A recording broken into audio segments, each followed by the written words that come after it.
Well, it's a nice day to do some work in the garden here. So, it's been raining for the past few days here, and my covers are doing really well, blocking all the water and everything. But, if you look at the ground, oh yeah, oh, there's a lot of weed. And this is on top of, my lava rock. See all that? So I gotta clean all this up. And some weeds are even starting to grow inside my planter. So even though I have a layer of tarp like this under, see they're growing. The weeds are growing all over. So I guess there's some cracks and everything like that in the rocks here. So that's where they're growing. So this is part of dragon fruit gardening, right? It's part of the hobby. You got to take out the weeds too. So if you have, luckily I have a lava rocks, right? So I feel sorry for those people who are growing their things in just a straight lawn where you don't have lava rock. You're gonna have to do all this, right? So basically now I'm gonna just have to work my finger to the bones here, start digging it. So I try to pull it out the roots. See, and then I just toss it in here. I normally don't. I just grab whatever tray I have. And some of them I can tell these are like tougher ones, so I grab all the leaves first, and then that's my trick. And then because they're just grabbing onto rocks, the roots don't really go down real deep. So if I gently pull it like I'm pulling someone's tooth, check this out. See, I can pull up all the roots. So that feels pretty good when you can pull up that much roots. So my goal is to pull them out. As much roots as possible. Now, if I break the leaves, right, that's when I kind of get a little disappointed in myself, right? See, so the thing is that not to pull it too fast. See, if you pull it slow, you get the roots. See, I can show you one that if I pull too fast. I mean, some of them they're small, they don't have a lot of roots, but yeah, you got to do all this. I got to clean all this up, and get them out of here so that my garden doesn't look so ugly with all this green here. See? Ooh, it's actually very therapeutic to pull them out with the root. So let's see. Let's go over here and just go underneath here, just to show you how happy my plants are underneath this cape. Oh yeah, they're so dry and they're so green. Oh yeah, this is a good year for them. So like I said, this is my very first time trying out the cover. So that I could keep my plants from turning yellow, and they are not turning yellow this year. Ooh, this one I pull a little bit. See, there's not a lot of roots on here, right? So I gotta slow down a little bit.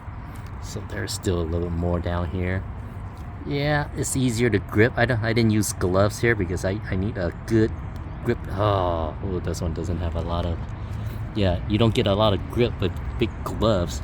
So yeah, basically I am doing all this. This is part of the things that you have to do. So this, I get a little nervous, and you can tell the different kind of weeds that I get. I get this kind, and then I get this kind. You can tell the leaves aren't, the leaves is like that. So these are the kinds that I don't like that much. It's very milky once you break it. These are the ones that the roots are a little harder, so and I may not be able to pull all the roots out. So I'm gonna do it super slow, just a slow jerk. Oh, check that out, huh? Man, I'm glad. So usually these leaves will break easy on me, and then you see them melt. But this time I did it slow, and I'm able to pull the roots out. Oh, their roots are pretty nice, they're very clean. Yeah, because of the rain, these guys just keep growing where I am. So I'm just gonna pull another one like this. Oh yeah, this is so cool. See the roots. See, I like to look at the whites of the roots. It's just very interesting to me. I don't know why. So over here I got a stepping stone. Hey, I got a dragonfly stepping stone. Luck. It's by luck that I like dragonflies, because I always did.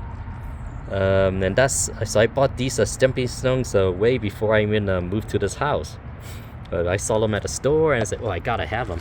So I bought this. So finally, when I created this dragon fruit patch, I was able to put the dragonfly stepping stone right here. See, check that out. It's pretty cool, huh? Yeah.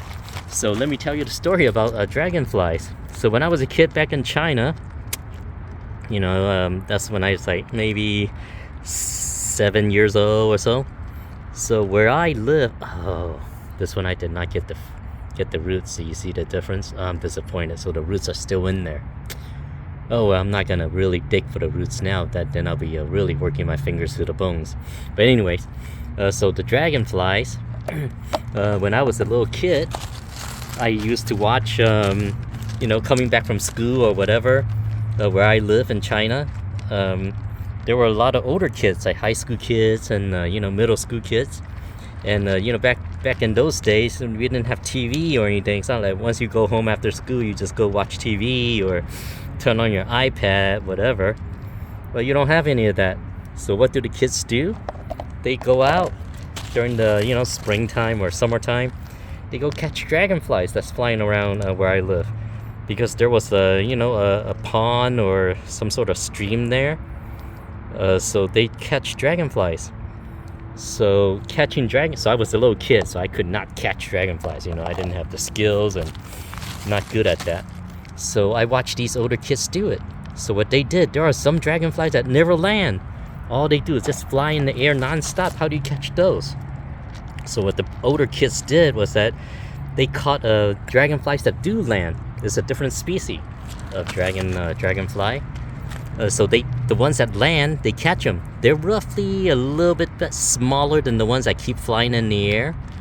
So what they do, they catch these that do land with their hands or with a net, whatever I think they caught it with hands back in the days. Once they catch them, now what they did was that while the wings are the same color and everything, it's the abdomen of the dragonfly that looks that have different color. This part of the dragonfly.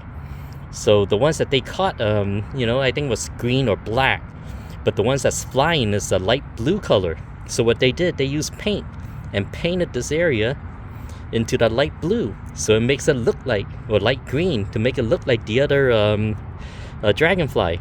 So now I don't remember what color it was. It was a light blue or light green that they paint, because one of the colors is a female. So they paint the female the color to look like a female to attract the males of the other species. So once they paint it, they tie a string to it and they throw it in the air and let it fly. And then because they just keep letting it fly and keep going like that.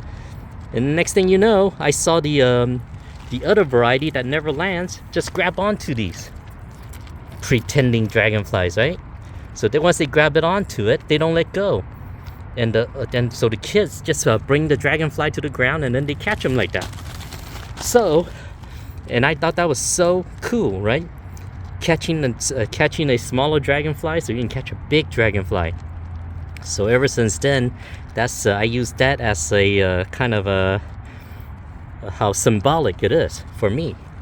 In order to achieve big goals, you gotta achieve your small goals first. See, and that's what dragonflies mean to me, achieving goals. You gotta keep catching them, so you can move on to to bigger goals, do bigger things in life, right? You gotta study English, you gotta study math, you gotta do all that, go to school and all that stuff, right? Everything is a little goal. Once you achieve it, you get a good job, and then you have a family, all those things. See? And that's what dragonflies mean to me. And that's why I have so many dragonflies. Well, anyways, I'm not gonna bore you with me just getting weeds. I'll talk to you again next time.